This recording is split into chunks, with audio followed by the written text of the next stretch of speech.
नमस्कार मित्रहो, मी पूनम पाटील तुमचं पुन्हा एकदा स्वागत करते आपल्या नवीन व्हिडिओमध्ये। आज आपण बनवणार आहोत भात म्हटलं तरी चालेल। भाताचं कसं होतं की भात सगळ्यात करायला सोपी आणि साधी रेसिपी। पण बऱ्याचदा असं होतं की माझी आजी तरी म्हणते की ज्याला भात करणं जमलं की जास्त माणसाचं त्याला पूर्ण स्वयंपाक जमला। कारण भाताचं असं होतं की बऱ्याचदा आपलं पाणी जास्त होतं किंवा पाणी कमी होतं बऱ्याचदा, तो भात बिघडतो। मग आज आपण भाताचाच एक प्रकार म्हणजे व्हेज पुलाव बघणार आहोत आणि सहज सोपी पद्धत आहे। या पद्धतीने जर तुम्ही गेलात तुमचा व्हेज पुलाव अजिबात फसणार नाही। सहज सोप्या पद्धतीने पाण्याच्या अचूक प्रमाणासह 2 दिवस टिकणारा व्हेज पुलाव कसा बनवायचा ते आपण बघूया। साहित्य अगदी सोपं आहे। हे करायचे पुलाव करायचे म्हणजे तांदूळ लागणार आहे। हा मी घरचा तांदूळ घेतलाय, त्याच्यामुळे तुम्ही कोणताही तुम्हाला जर आवश्यक असेल त्याचा तांदूळ घेऊ शकता। मी हा 3 कोळवी तांदूळ घेतलाय, म्हणजे साधारणतः 3 मोठ्या वाट्या हा तांदूळ आहे। मग पाणी मी किती घेतलं तर साधारणतः 3 दोन्ही 6 वाट्या पाणी घ्यायचं। पण मी कुकरात घेते त्याच्यामुळे कधीही तांदूळ जितका असेल त्याच्यात डबल पाणी घ्यायचं। पण हे मी थोडंसं कमी पाणी घेतले 6 वाटीला, पण मी अंदाजे घेतले हे पाणी। त्याच्यानंतर इकडे बघितलं तर हा घेतलाय मी पुलाव मसाला। तुम्ही कोणताही पुलाव मसाला इथे यूज करू शकता। हळद घेतली, त्याच्यानंतर मीठ घेतलंय। हा आहे खडा मसाला। बऱ्यापैकी मसाले कमी आहेत, मी काय असं काही जास्त काही मसाले वापरत नाहीत। 2 टेबलस्पून तेल घेतलंय। इथं आलं आणि लसूण घेतलंय। 4 हिरव्या छोट्या छोट्या वाल्या मिरच्या घेतल्यात। 2 कांदे घेतलेत, कोथिंबीर घेतली, कढीपत्ता घेतलाय आणि इथं मी पुदिना घेतलाय। मी हे वापरत नाही, टोमॅटो नाही घेतलेला। तुम्हाला जर वेगळे पण जाणवत असेल तर टोमॅटो घेतला की काय होतं की भात शिल्लक राहिला तर तो लवकर खराब होतो, म्हणून मी पुलाव बनवताना सहसा टोमॅटो वापरत नाही। चला तर मग बनवूया पुलाव। मी सुरुवात कशी करते तर मी सुरुवातीला काय केलं की एका साईडला पाणी गरम करत ठेवलं गॅसच्या। भातात कधीच गार पाणी नाही घालायचं। गार पाणी जर तुम्ही भातात घातलं तर प्रॉब्लेम असा होतो की भात किचकिचीत होतो। त्याच्यामुळे मी एका साईडला पाणी गरम करत ठेवलं। तोपर्यंत काय केलं, कुकर बघा माझा आतून थोडासा ओलाय जास्त धुतलेला, त्याच्यामुळे मी एका साईडला कुकर थोडासा गरम करत ठेवून दिला एकदम मंद आचेवर। तोपर्यंत मी इकडे काय केलं तर कांदे चिरायला घेतले।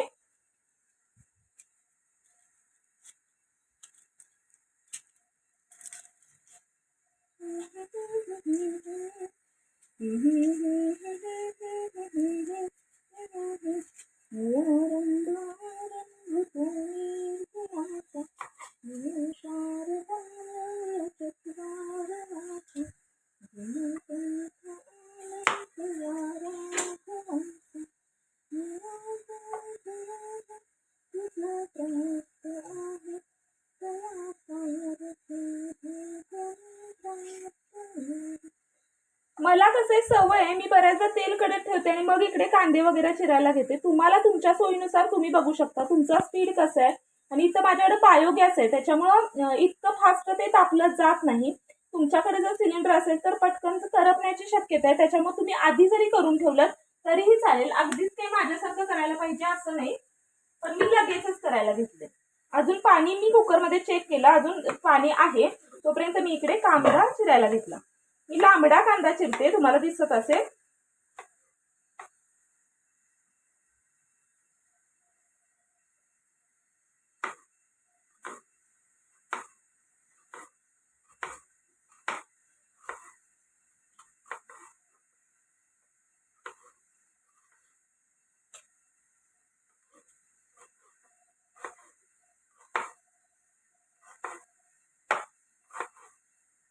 भांड्यातही बऱ्याचदा पुलाव बनवते, पण बऱ्याच लोकांचं असं म्हणणं असतं की भांड्यात तेवढं जमत नाही, कुकरमध्ये बनवलेलं बरं। कारण बऱ्याच आता सवय कुकरांची आहे त्याच्यामुळे ते हे होत नाही, म्हणून मी काय केलं की आज कुकरमध्ये बनवून दाखवते।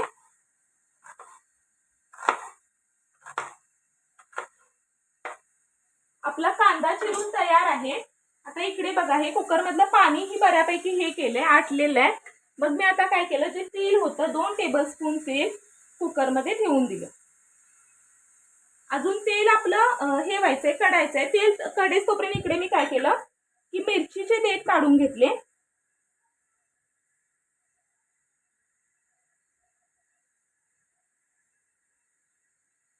मी अगोदरही सांगितले त्याप्रमाणे तुम्हाला जसं होईल अगोदर तुम्ही तयारी करून ठेवू शकता। मला सवय आहे त्याच्यामुळे मी करतच इकडे कडक ठेवतच हे केलेलं आहे।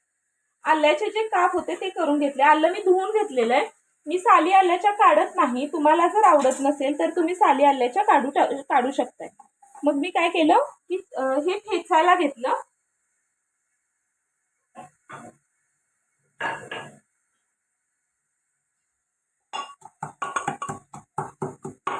बरेच जण बाजारातली आलं लसूण पेस्ट वापरतात, पण मला असं वाटतं की घरी ठेचलेलं बरं वाटतं. ह्याला काही फार काही वेळ असा नाही लागत आहे. 1-2च मिनिटात आपली आलं लसूण पेस्ट ठेचून तयार होते. म्हणून मी असा विचार केला की घरीच ठेचते बऱ्याचदा. आणि ह्याची जी टेस्ट असते आणि ती विकतची टेस्ट आहे ह्याच्यामध्ये थोडासा फरक पडतो. त्याच्यामुळे मला कधीही घरी ठेचलेलं हे बरं वाटतं. मग मी काय केलं की ह्याच्यामध्ये ही आलं लसूण पेस्ट काढून घेतली. जास्तही काही फाईन पेस्ट मी केलेली नाही, तुम्ही बघू शकता. तशी करण्याची गरजही नाहीये. बऱ्यापैकी मोठी दाटी केली तरीही चालेल. आपलं तेल बऱ्यापैकी कडते अजून, तोपर्यंत मी काय केलं की पुदिना जो आहे तो बारीक बारीक चिरून घेते.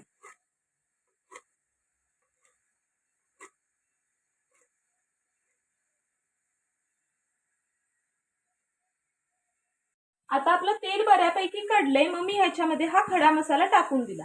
मी मार्केटमधले 10 रुपयाचं पाकिट घेतलेलं आहे खडा मसाल्याचं. तुम्ही जो अवेलेबल असेल, तुम्ही वाटल्यास घरचे मसाले तुम्हाला जर लागत असतील तरी ते वापरले तरीही चालेल.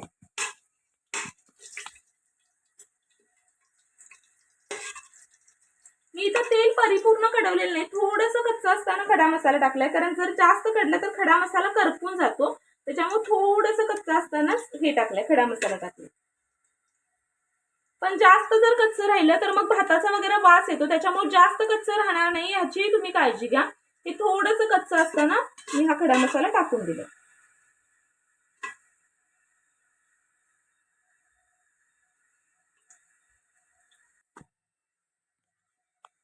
आपला मसाला आता बऱ्यापैकी भाजलाय. आता ह्याच्यामध्ये मी कांदा टाकते.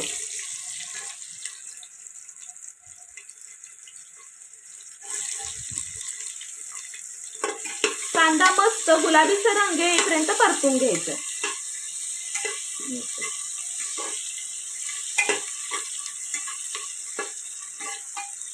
एक काम करायचं की गॅसची फ्लेम मंद ठेवायची. असं काही फार काही फ्लेम वाढवून हे काम करायचं नाही. मंद आचेवरती कांदा व्यवस्थित 2 ते 3 मिनिटं पूर्ण व्यवस्थित रंग येईपर्यंत परतून घ्यायचं. कांदा काही बिर्याणीला जसं आपण भाजतोय तेवढाही काही भाजण्याची गरज नाही. इथं आता हलकासा तुम्हाला दिसत असेल की रंग चेंज झालाय, गुलाबीचा रंग कांद्याला आलाय. आता काय करायचं की ह्याच्यामध्ये ही जी मिरची आहे, मिरचीला मी बाकी काहीच नाही केलेलं, फक्त देठ काढून घेते. ती मिरची आणि हा पुदिना जो आपण मगाशी चिरला होता तो टाकून दिलाय ह्याच्यामध्ये. आणि मग ह्याच्यामध्ये टाकलं आपली आलं लसूण पेस्ट जी आपण मगाशी केली होती ती.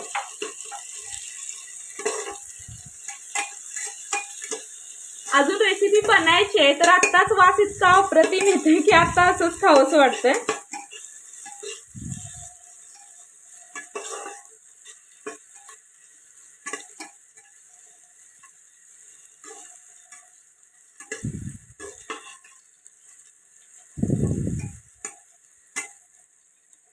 हे सगळं व्यवस्थित भाजल्यानंतर ह्याच्यामध्ये मी टाकला तांदूळ.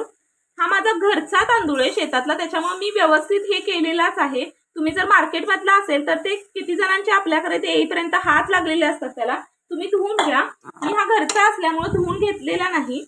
म्हणजे मला पुलाव बनताना थोडासा असा सडसडीत लागतो, सुटा सुटा लागतो. मग तांदूळ धुतलं की थोडासा असा मऊ सर पुलाव होतो. त्याच्यामुळे मी धुतलेला नाही. आणि घरचा तांदूळ असल्यामुळे जितके त्याला थोडंफार हेही असतं की बाहेरची टरफलही असतात आणि आता आरोग्याच्या दृष्टीने ते चांगलं असतं. त्याच्यामुळे मी सहसा म्हणजे पुलाव वगैरे बनवताना तांदूळ धुणं टाळते. तुम्ही तुमच्या सोयीनुसार करू शकता. आता काय करायचं, मंद आचेवरच तांदूळ व्यवस्थित भाजून घ्यायचा. इथंही तुम्ही जर गडबड केली तरीही तुमची रेसिपी चुकू शकते. म्हणजे हे होऊ शकतं की तांदूळ भात जो आहे तो चिकचिकीत होऊ शकतो.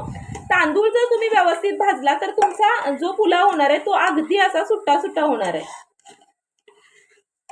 त्या दृष्टीनं मी इथं तांदूळ व्यवस्थित भाजून घेते.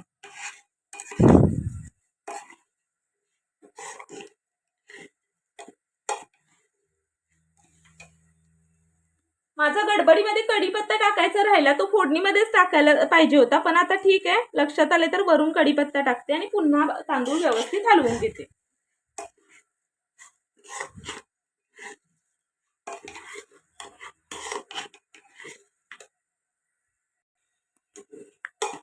आपला तर तांदूळ व्यवस्थित 3 ते 4 मिनिटं व्यवस्थित भाजून झालाय। आता ह्याच्यामध्ये टाकायचंय आपला पुलाव मसाला, की हा मी 2 टेबलस्पून पुलाव मसाला घेतलाय। तुम्ही कोणत्याही कंपनीचा पुलाव मसाला घेऊ शकता।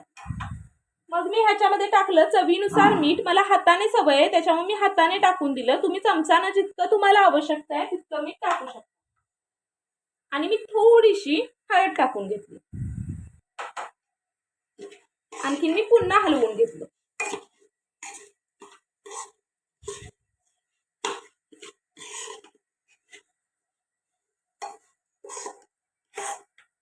रंग आणि वास आत्ताच अप्रतिम सुटलाय त्याच्यामुळे आत्ताच खायची इच्छा होते।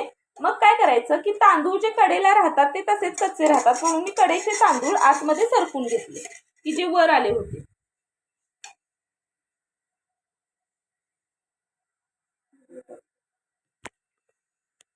आता तुम्ही बघू शकता की पाणी मी जे मगाशी तापत ठेवलं होतं ते आता बऱ्यापैकी त्याला हलके हलके बुडबुड येत आहेत। मग मी हे असं गरम पाणी ह्याच्यामध्ये ओतून दिलं।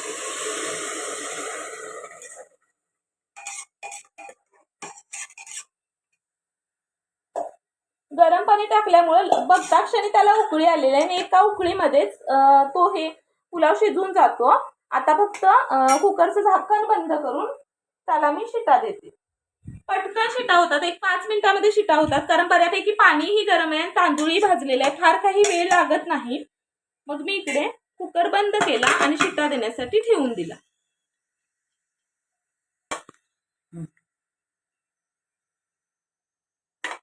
कुकरचं टोकन बसत नाही कारण ऑलरेडीच हवा कोंडली आहे ह्याच्यामध्ये, कारण ते उकळी आले त्याच्यामुळे मी बाजूला थोडंसं घेते आणि अगोदर टोपण काढते आणि परत घालते। इकडे बघा अगोदर शीट धरली की अजून हेही नाही झाले।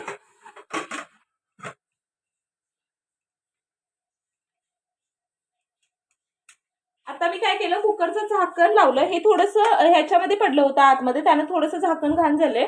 मग मी झाकण लावलं आणि फ्लेम मीडियम करून शिटा होण्यासाठी ठेवून दिलं।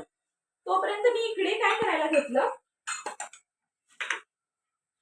जी आपली कोथिंबीर होती ती मी अजून वापरलेली नाही, ती मला वरती टाकण्यासाठी हवी।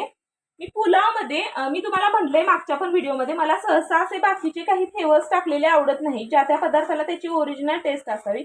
पण पुलाव ही अशी एक गोष्ट ज्याला अपवाद आहे, त्याच्यात मला पुदिना कोथिंबीर कढीपत्ता सगळंच भरपूर लागतं।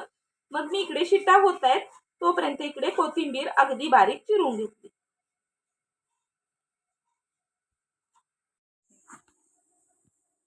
आता मी 4 शिटा झाल्या होत्या। 4 शिटा झाल्यानंतर 2 मिनिटांसाठी गॅस बंद केला होता, अजून कुकर गरमच आहे। मग आता ही मेन स्टेप येते की भात सडसडीत होण्यासाठी कुकर गरम असताना त्याची वाफ काढून घ्यायची। मी इथे कुकरची पूर्णपणे वाफ काढून घेते। ही आहे माझ्या मम्मीची ट्रिक की तिचा भात खूप अप्रतिम होतो, कोणताही पुलाव असू दे, कोणत्याही प्रकारचं जिरा राईस असू दे, कोणताही भात असू दे। ती काय करते की पहिल्यांदा कुकरचं हे करते की कुकर उतरला की 1-2 मिनिटं ठेवून देते आणि मग कुकरमधली हवा काढते।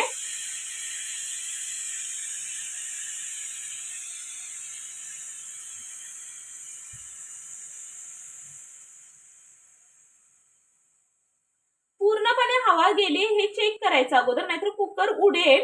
पूर्णपणे आता माझी हवा निघली, मी सहज इझिली आता बघा सीट अशी उचलू शकते। मग काय करायचं, कुकरचं झाकण उघडायचं लगेचच।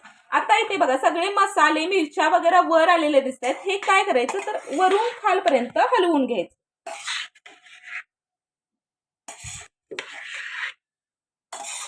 म्हणजे सगळीकडे मसाला व्यवस्थित लागतो। बऱ्याच जणांची तक्रार असते की पुलाव कुकरमध्ये व्यवस्थित होत नाही किंवा एकीकडे चिकटून राहते, त्याच्यावरती असा उपाय आहे की आपण सगळं हे करून व्यवस्थित हे करून ठेवून द्यायचं। की आता परत एकदा सेट करायचा की माझी मम्मी म्हणते की पूर्ण हलवायचं परत आणि होता तसा भात सेट करायचा, ज्याने तो भात पूर्णपणे मोकळा सुट्टा होण्यासाठी मदत होते।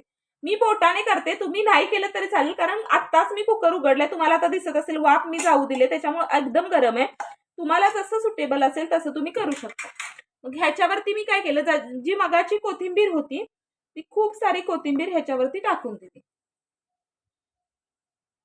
आणि मग आता काय करायचं, परत कुकरचं झाकण हे करायचं आणि हे मग थंड होण्यासाठी थोड्या वेळासाठी बाजूला ठेवून द्यायचं। बघा परत हवा धरते। आता परत हा भात आतल्या आतमध्ये मुरण्यासाठी ठेवून द्यायचा आहे. आता बघा तुम्हाला इथं दिसत असेल वाफ आपल्या आपण यायची बंद झाली आहे. आता काय करायचं, कुकरचं झाकण परत उघडायचं. आता तुम्हाला दिसेल, आता परत हलवून घेतलात तरी चालेल किंवा एका साईडनं जरी काढून घेतलात तरी चालेल, तुम्हाला जसं वाटेल तसं काढून घ्या. मग मी काय केलं, परत सगळीकडे कोथिंबीर मिक्स करून घेतली. आता एका साईडने जरी काढलात तरी चालेल. तुम्हाला तर दिसत असेल की प्रत्येक एक आणि एक हे सेपरेट झालेलं आहे.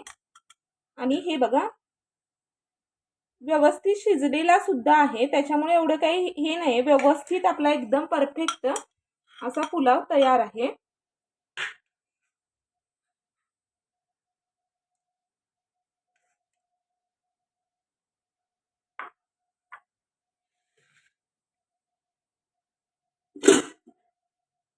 मी थोडीशी वरतून कोथिंबीर टाकून देते. अशा तऱ्हेने आपला परफेक्ट असा व्हेज पुलाव घरच्या घरी कुकरमध्ये बनणारा व्हेज पुलाव तयार आहे. तर मग तुम्हाला कशी वाटली आजची रेसिपी ते जरूर कळवा. आणि तुम्हाला जर माझे व्हिडिओ आवडत असतील तर प्लीज लाईक करा, शेअर करा, सबस्क्राईब करा. थँक्यू.